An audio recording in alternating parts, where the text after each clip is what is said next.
নমস্কার বন্ধুরা, আশা করছি তোমরা সবাই ভালো আছো। আজকে আমি তোমাদের জন্য ক্রস স্টিচের একটি ফ্লাওয়ার ডিজাইন শেয়ার করতে চলে এসেছি। আর তোমরা আমার চ্যানেলটিতে নতুন হলে অবশ্যই আমার চ্যানেলটিকে সাবস্ক্রাইব করো আর পাশে থাকা বেল বাটনটিকে প্রেস করো। তো প্রথমে দেখো আমি হলুদ রঙের উল নিয়ে নিয়েছি। এটি দিয়ে প্রথমে আমি পাশাপাশি দুটো ক্রস স্টিচ তৈরি করব। তো দেখতেই পাচ্ছ আমি দুটো ক্রস স্টিচের 4 তৈরি করে নিলাম। এবার ক্রস স্টিচগুলো আমি কমপ্লিট করে নেব। এটি তৈরি করার পরে দুই সাইডে একটি একটি করে ক্রস স্টিচের সংখ্যা বাড়িয়ে মোট 4টে ক্রস স্টিচের আরেকটি লাইন তৈরি করে নেব। তো দেখতেই পাচ্ছ আমি 4টে ক্রস স্টিচের 4 তুলছি, দুটো 4 তোলা হয়ে গেছে। এবার 3 নম্বর 4, এবারে আমি 4 নম্বর 4 তুলব। এবারে আমি এই ক্রস স্টিচগুলো কমপ্লিট করে নেব। তো 2 নম্বর ক্রস স্টিচটি তৈরি হয়ে গেল। এবার 3 নম্বর ক্রস স্টিচ, এবার 4 নম্বর। তো সেম লাইন আমি সেম লেভেল রেখে আরেকটি তৈরি করব, অর্থাৎ 4টে ক্রস স্টিচের এখানে মোট দুটো ক্রস স্টিচের লাইন আমি তৈরি করছি। তো দেখতেই পাচ্ছ আমি আরেকটি ক্রস স্টিচের লাইন তৈরি করা স্টার্ট করে দিয়েছি।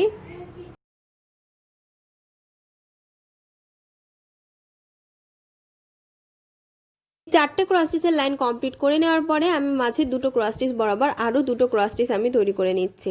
প্রথমে যেভাবে আমি দুটো ক্রস স্টিচ তৈরি করেছিলাম ঠিক সেমভাবে। তো সেন্টারটি কিন্তু তৈরি হয়ে গেল। এবার পাপড়িগুলো আমি তৈরি করে দেখাবো, যার জন্য আমি হালকা পিঙ্ক কালারের উল নিয়ে নিলাম। এটি দিয়ে আমি প্রথমে এখানে 4টে ক্রস স্টিচের একটি লাইন তৈরি করব। যেখানে দুটো ক্রস স্টিচ আমি লাস্টে তৈরি করেছি তার ঠিক ওপরে, সেক্ষেত্রে কিন্তু দুই সাইডে একটি একটি করে ক্রস স্টিচের সংখ্যা বাড়বে।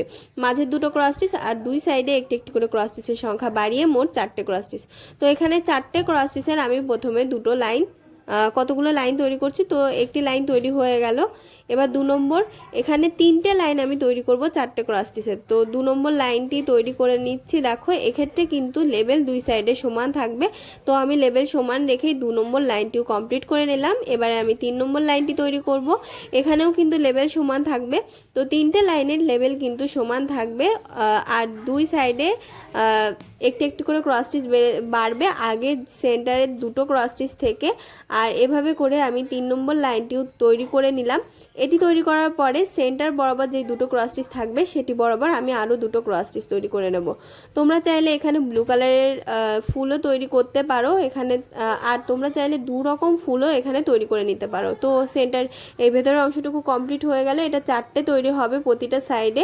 এবার আমি এখান থেকে আবার পিঙ্ক কালার দিয়ে সেলাই করা স্টার্ট করলাম। এখানে প্রথমে নিচের ক্রস স্টিচটা ছেড়ে দিয়ে আমি তৈরি করেছি, তোমরা নিচের ক্রস স্টিচটাও তৈরি করতে পারো।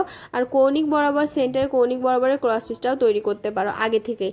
তো এখানে আমি দুটো ক্রস স্টিচ দেখো তৈরি করলাম, তারপরে দুটো ক্রস স্টিচ পাশাপাশি তৈরি করছি। আবার সেমভাবে নিচের ক্রস স্টিচটি দেখো ক্রস স্টিচের লাইনটি ছেড়ে দিয়ে আমি এখানে আরেকটি ক্রস স্টিচ তুলছি সাইডের দিকে। তো এটি তৈরি করার পরে এর উপরে আমি সেমভাবে আরেকটি ক্রস স্টিচ তৈরি করব। তো এই ক্রস স্টিচটি তৈরি করার পরে দেখো আমি ওপরে চলে এসেছি। এখানে আমি দুটো দুটো করে ক্রস স্টিচ তৈরি করে নেব পাশাপাশি। আর তোমরা কিন্তু আমি আবারও বলছি সেন্টারের কৌণিক বরাবর যে ঘরটি থাকবে সেটি তৈরি করে একেবারে পিঙ্কের সাইড থেকে, লাইট পিঙ্কের সাইড থেকে তোমরা সেলাইটি স্টার্ট করতে পারো। আর এবারে দেখো আমি দুই সাইডে একটি একটি করে ক্রস স্টিচের সংখ্যা কমিয়ে 4টে ক্রস স্টিচের একটি লাইন তৈরি করছি। আর এই লাইনটি তৈরি করার পরে আমি মাঝের দুটো ক্রস স্টিচ বরাবর ওপরে আরেকটি লাইন তৈরি করে নেব। সেন্টার ক্রস স্টিচ বরাবর কিন্তু আমি চলে এসেছি। এই দুটো ক্রস স্টিচ তৈরি করার পরে সেম পাপড়ি তোমরা 4 সাইডে কমপ্লিট করে নেবে। এখানে সেম পাপড়ি তৈরি হবে। তো আমি সেম পাপড়ি তৈরি করে দেখো আমি তোমাদেরকে বলেছিলাম কৌণিক বরাবর আমি তৈরি করব। তো কৌণিক বরাবরের ঘরগুলোও কিন্তু আমি কমপ্লিট করে নিয়েছি। দেখো এখানে আমি পিঙ্ক দিয়ে কভার করে নিয়েছি।